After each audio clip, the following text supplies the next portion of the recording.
everybody, welcome back to my channel. My name's Seren if you're new here. I am blind, I have Tourette's syndrome, and this account is all about disability awareness. So this video is 7 things not to say or do to blind people. And I also wanted to give you guys a little bit of an update as to what's going on with my sight and things like that. So yeah, let's get going. Crack-a-lack-a-lackin'. So yeah, just for a quick update. For those of you who don't know, I started losing my sight in February 2021 and I was registered as sight impaired in August 2021. Fucking shitballs. So there are 2 categories you can be registered as in the UK, sight impaired or severely sight impaired. Sight impaired is the new term for partially sighted and severely sight impaired is the new term for blind. So I was registered as sight impaired, partially sighted, in August, as I said, but a few weeks ago I was actually re-registered in the higher tier, which is severely sight impaired. My sight hasn't actually got that much worse, recently anyway, but it did get a lot worse in January, which was obviously after I had been registered as sight impaired, but before my next appointment, which was in like June. That was a bit of a shock. I wasn't really expecting it. I think there's always this little part of my brain that's like, oh no, it's just temporary, like it will go away soon. And I don't think that is the case. So yeah, it's a lot to wrap my head around. I just wanted to update you guys. I didn't really feel like doing it straight away, so that's why I've left it quite a while. Only a few people know. But yeah, that's that, and let's get on with the rest of the video. Number 1 is you don't look blind, and this isn't an inherently useful thing to say the least. I might not fit into the stereotypical mould that society has for blind people, but unfortunately that doesn't make me any better at seeing. It's not your fault that we all have a preconceived idea of what blind people look like, but actually there are so many different eye conditions and just reasons that no 2 people will look exactly the same.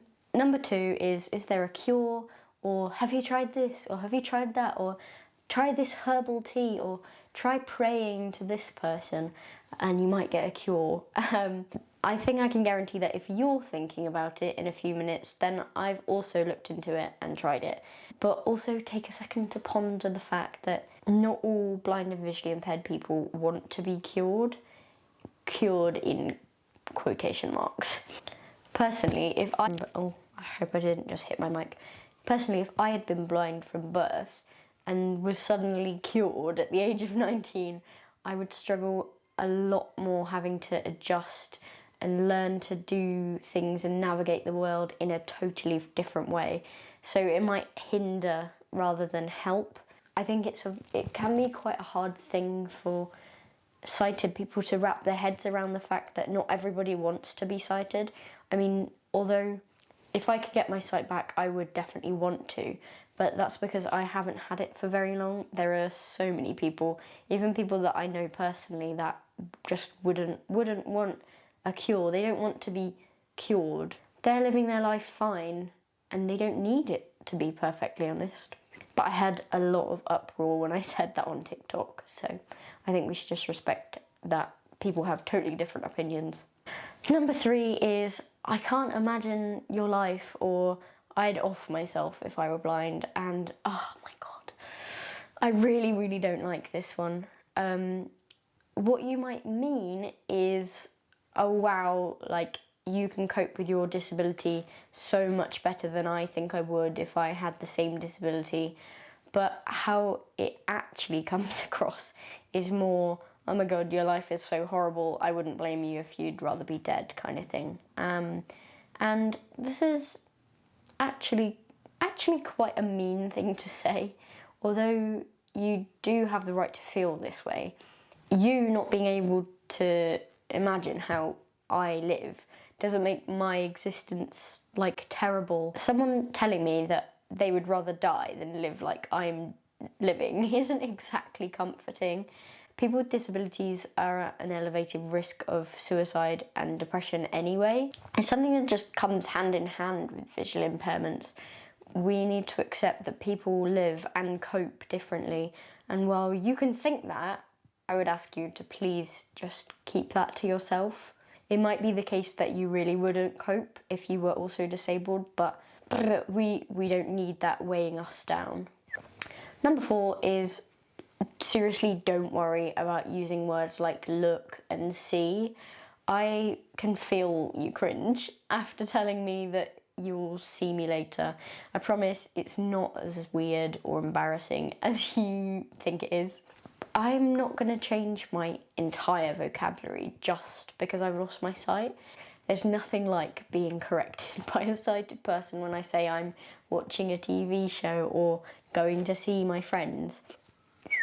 Penis. These words often don't even mean like being able to physically see something. Like, I will look into it can mean like researching something or finding something out. There are so many other words and phrases that would be much more useful for us if you cut them out. For example, saying things like over there or go that way. They're not too useful to us, so it's great if you can be a bit more descriptive with your language.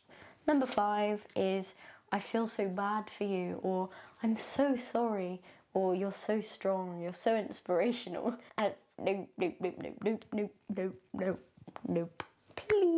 Please stop with this one. Being empathetic is amazing, but as soon as that crosses the line into sympathy territory, it just becomes super awkward. I always feel really, really awkward and uncomfortable when people say that to me because I'm literally just living.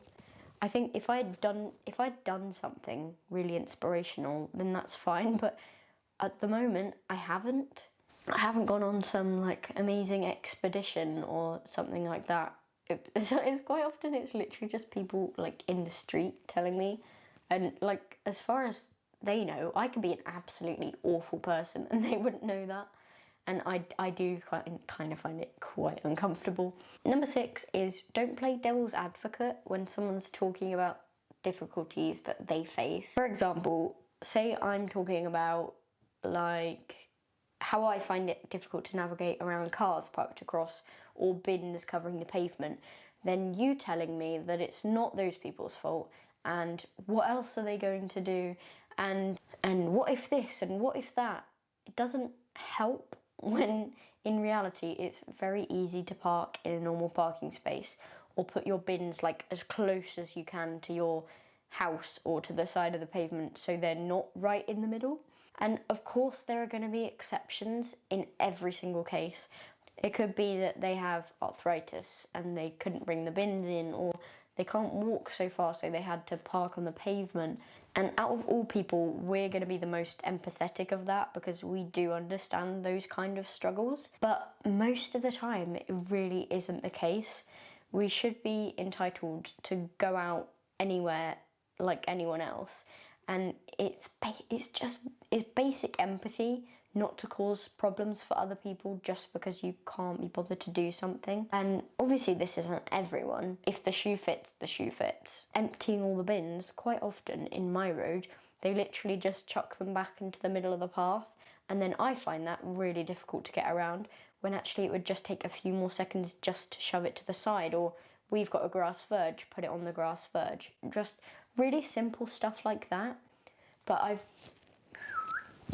I've been told before, oh well, don't go outside then if it's going to offend you so much. And it's not that it offends me, it's just that as a blind person I learn very specific routes and I can't divert from these routes if I haven't learnt the routes. I have to rely on my memory to get to places because I can't use my vision.